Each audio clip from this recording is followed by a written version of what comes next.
Hello friends, standard 5ની અંદર subject English તેની અંદર આપણે જોઈ રહ્યા છે યુનિટ નંબર 5 હેલ્પિંગ હેન્ડ્સ. તેની અંદર આપણે અગાઉ એક્ટિવિટી 5 સુધી જોઈ ગયા છે. આજે આપણે જોઈશું એક્ટિવિટી 6A. શું કીધું છે? અહીં ચોપડીનું વર્ણન આપ્યું છે તે સાંભળો અને વાંચો. અહીં એક બુક્સનું વર્ણન આપેલું છે તે તમારે સાંભળવાનું છે. શું કીધું છે? Hello friends, I am a book. શું કહે છે કે હેલો ફ્રેન્ડ્સ, હું એક પુસ્તક છું. No I am not a text book, એટલે કે હું ટેક્સ્ટ બુક નથી. આગળ શું કહે છે કે my cousin is in your teachers cupboard, એટલે કે મારી એક કઝિન સિસ્ટર એટલે કે પિતરાઈ બહેન છે તે શું છે તમારા ટીચરના કબાટમાં રહે છે. I am not an exercise book or a workbook, એટલે કે હું એક્સરસાઇઝ બુક પણ નથી અને વર્કબુક પણ નથી. કેન યુ ગેસ હુ એમ આઈ, તમે શું મને ગેસ કરી શકો છો કે હું કોણ છું, એટલે કે તમે અંદાજો લગાવી શકો છો કે હું કોણ છું. વોટ ડીડ યુ સે, તમારું શું કહેવું છે? એ પાસબુક, એટલે કે હું પાસબુક છું. No dear, I am not, ના ડિયર હું નથી. I am not useful in the bank, એટલે કે હું બેંકમાં ઉપયોગી નથી. એની આઈડિયા, એટલે કે તમને કોઈ વિચાર આવે છે? Okay, May I give you a hint. Hint એટલે કે કોઈ પણ વસ્તુ ગેસ કરવા માટે હિન્ટ આપવી, એટલે કે કોઈ પણ સુઝાવ આપવો. વોટ નો, ધેટ્સ ઇમ્પ્રેસિવ, એટલે કે ઇમ્પ્રેસિવ છે, એટલે કે તમને મજા આવે એવું છે. સે ઇટ લાઉડલી, એટલે કે તેને તમે જોરથી કહો. A story book or a picture book, એટલે કે સ્ટોરી બુક અને પિક્ચર બુક છો? તો કે ના. Sorry dear, I am not from the library, એટલે કે ના ડિયર હું લાઇબ્રેરીમાં નથી. હિન્ટ આપું. વેલ, આઈ એમ એ નોટબુક, એટલે કે હું એક નોટબુક છું. No I am not your English notebook, ના હું તમારી ઇંગ્લિશ નોટબુક નથી. But yes, your teacher writes notes in me, પણ હા તમારા ટીચર છે તે મારી અંદર નોટ લખે છે. Note again, I am not a reference note or a diary, ના સાંભળજે, હું રેફરન્સ બુક નથી અને ડાયરી પણ નથી. I am not so thick and big, એટલે કે હું મોટી અને જાડી પણ નથી. એની મોર ગેસીસ, હવે તમે વધુ ગેસ કરી શકો છો, આઈડિયા લગાવી શકો છો. નો વેલ, આઈ એમ અ વેરી સ્મોલ. શું કહે છે કે હું સાવ નાની છું. શોર્ટ એન્ડ થીન, એટલે કે નાની અને પાતળી છું. આઈ હેવ ઓનલી 12 પેજીસ, એટલે કે મારી પાસે માત્ર ને માત્ર 12 પેજ જ છે. એ કેલેન્ડર, તો શું કહે છે કે તો કેલેન્ડર છો? તો question mark. Oh dear you are wrong, ના બુક શું કહે છે કે ના તું રોંગ છે. Your teachers write and reads and calculates for me, એટલે કે તમારા ટીચર છે તે મારી અંદરથી વાંચે છે અને ગણે છે અને લખે છે. But can a book be a calendar, but એટલે કે હું કેલેન્ડર જેવી બુક છું. No not an atlas, atlas એટલે કે નો શું થાય છે? નકશાપોથી થાય છે, એટલે કે ના હું નકશાપોથી નથી. There is no map in me, એટલે કે મારી અંદર નકશા પણ નથી. હવે ગેસ કરો જોઈએ આવી બુક કઈ છે કે જે નથી સ્ટોરી બુક નથી, ઇંગ્લિશ બુક, રેફરન્સ બુક નથી, ડાયરી બુક નથી, ટેક્સ્ટ બુક નથી. તો એવી કઈ બુક હોય છે કે જેની અંદર ટીચર શું કરે છે? લખે છે, વાંચે છે અને ગણતરી કરે છે. એ કઈ બુક હોય કે જેની અંદર ખાલી ને ખાલી માત્ર ને માત્ર 12 જ પેજ હોય છે? તો એવી એક નવી બુક છે એકાઉન્ટ બુક. શું કહે છે તેને? એકાઉન્ટ બુક, કે તેની અંદર શું હોય છે? તો કે માત્ર 12 જ પેજ હોય છે. પછી તો કે ટીચર તેની અંદર લખે છે અને ગણતરીઓ કરે છે. હવે તેને આધારે તમારે નેક્સ્ટ એક્ટિવિટી કરવાની છે. શું કીધું છે એક્ટિવિટી 6B ની અંદર કે જોડીમાં કામ કરો, ઉપરના ફકરાને આધારે નીચેના સંવાદ પૂર્ણ કરો, સંવાદ વર્ગમાં ભજવું. હવે એક અહીંયા આપણે બુક છે અને કોઈ એક આપણે તમે, એમ યુ એટલે કે તમે. હવે બંને સંવાદ છે આપણે પૂરો કરવાનો છે. બુક કહે છે hello friends, I am a book. તો અહીં શું આવશે? I am a book. તમારે ઉપરના પેરેગ્રાફમાંથી જ આખો સંવાદ પૂર્ણ કરવાનો છે. જુઓ અહીં hello friends, I am a book છે. તમે શું કહેશો? Are you a text book? તો ધ બુક સેઝ, શું કહે છે? નો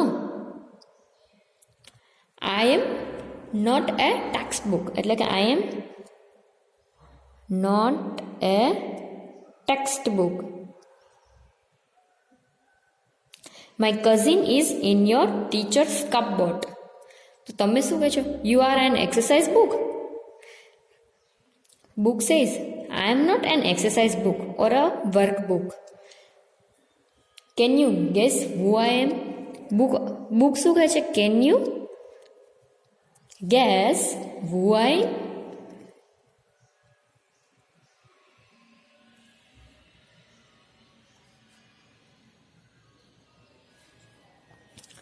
So, તમે શું કહેશો? What did you say? A passbook? What did you say? A passbook? So book says, no dear. Book says, no dear. I am not useful in the bank. May I give you a hint? You says, એટલે કે તમે કહેશો, book શું કહે છે કે ના, હું પાસબુક નથી, પરંતુ હું બેંકમાં પણ ઉપયોગી નથી, પરંતુ હું તમને એક હિન્ટ આપું. યુ સેઝ એટલે કે તમે કહે છે, નો લેટ મી થિંક, એટલે કે મને વિચારવા દે. બુક સેઝ ધેટ્સ ઇમ્પ્રેસિવ, એટલે કે આ તો સરસ, ખૂબ સારી વાત છે. તો યુ સેઝ એટલે કે તમે કહો છો, a story book or a picture book, એટલે કે સ્ટોરી બુક અને પિક્ચર બુક. સો બુક શું કહે છે? એટલે કે the book says, sorry dear, શું આવશે? I am not from the library. એટલે કે સ્ટોરી બુક અને પિક્ચર બુક ક્યાં હોય છે? તો કે લાઇબ્રેરીની અંદર. તો શું કહેશે? I am not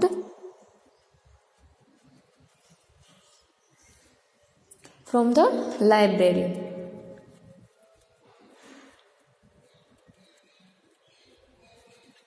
so you say કે હિન્ટ, કે તમે શું કહે છો કે હિન્ટ આપો. તો ધ બુક સેઝ, બુક શું કહે છે? વેલ,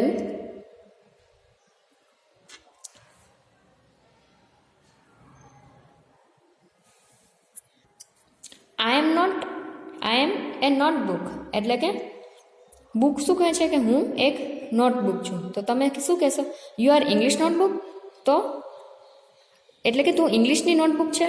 સો book says, no I am not your English notebook, એટલે ના, હું ઇંગ્લિશની નોટબુક નથી.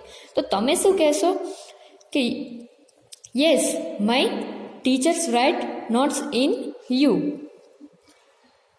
યસ માય ટીચર્સ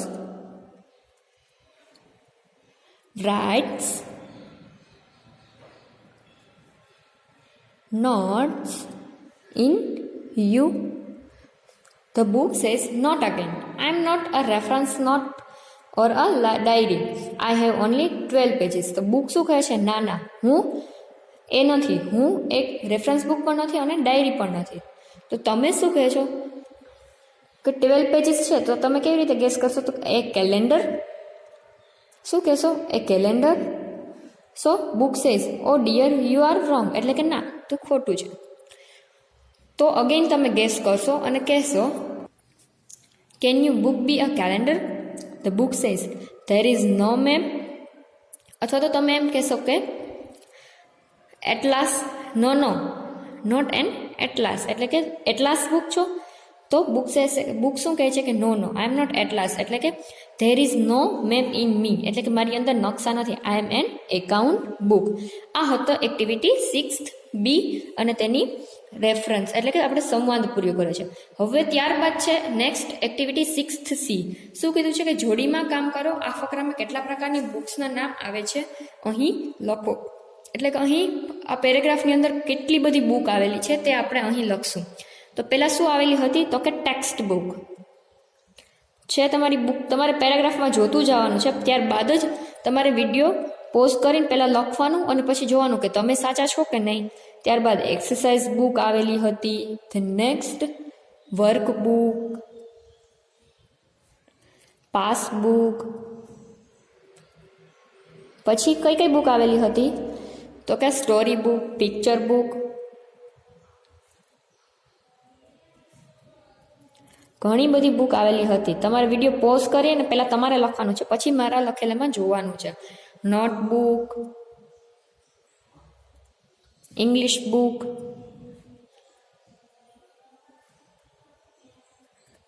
ત્યારબાદ શું આવે છે? Reference not,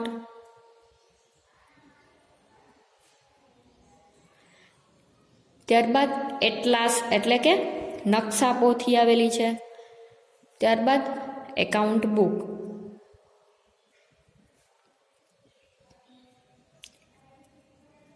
N account book, આ આટલી ટેક્સ્ટ બુક તેની અંદર આવેલી છે. હવે ત્યારબાદ છે એક્ટિવિટી 6D. શું કીધું છે? જૂથમાં કામ કરો, એ સાથે યોગ્ય રીતે બી જોડો. એનો ઉપયોગ કોણ કરે છે તે બીમાં આપેલું છે. ઇન શોર્ટ જોડકા જોડવાના છે. તો કે એન એક્સરસાઇઝ બુક, એનો ઉપયોગ કોણ કરે છે? તો કે student, geography, teacher and traveller. તો કે ના, જિયોગ્રાફી અને ટ્રાવેલર તો ઓબ્વિયસ છે, નથી કરતા, એટલે આ રોંગ છે. તો કે ટીચર અને સ્ટુડન્ટ કરે છે. તો કે ટીચર તો કોઈ દિવસ ન જ કરે એક્સરસાઇઝ બુકનો ઉપયોગ. તો કોણ કરે છે? તો કે સ્ટુડન્ટ કરે છે. તો કે હા, આ સાચું છે. તો આની સાથે મેચ કરવાનું એ સ્ટુડન્ટ. ત્યારબાદ છે નેક્સ્ટ એન એટલાસ એટલે કે નકશાપોથી. તેનો ઉપયોગ કોણ કરે છે? તો કે a student, geography, teacher and traveller. તો કે યસ, જિયોગ્રાફી વાળાને શું કહે છે? ફરવા માટે નકશાની જરૂર પડે છે, એટલે અને ટ્રાવેલર વાળા પણ તેને પણ નકશાની જરૂર પડે છે, એટલે તે શું કરે છે? એટલાસ બુકનો ઉપયોગ કરતા હોય છે. ધેન નેક્સ્ટ છે એન એકાઉન્ટ બુક. તો કે ટીચર અને સ્ટુડન્ટ કરે છે? તો કે ના. કોણ કરે છે? તો કે an accountant, shopkeeper and businessman. તો કે હા, તે કરે છે. તો તેમાં શું આવશે? એન એકાઉન્ટન્ટ, એ શોપકીપર એ બિઝનેસમેન તેનો ઉપયોગ કરે છે. ધેન નેક્સ્ટ છે એ પાસબુક. તો ઓબ્વિયસ છે કે પાસબુકનો ઉપયોગ બેંક અને કસ્ટમર કરતા હોય છે. એન્ડ ટેક્સ્ટ બુકનો ઉપયોગ કોણ કરે છે? તો કે એ ટીચર એન્ડ સ્ટુડન્ટ. વિદ્યાર્થી મિત્રો, એક્ટિવિટી 6D સુધી તમારે બુકમાં ફિલઅપ કરવાનું રહેશે અને પૂરવાની રહેશે.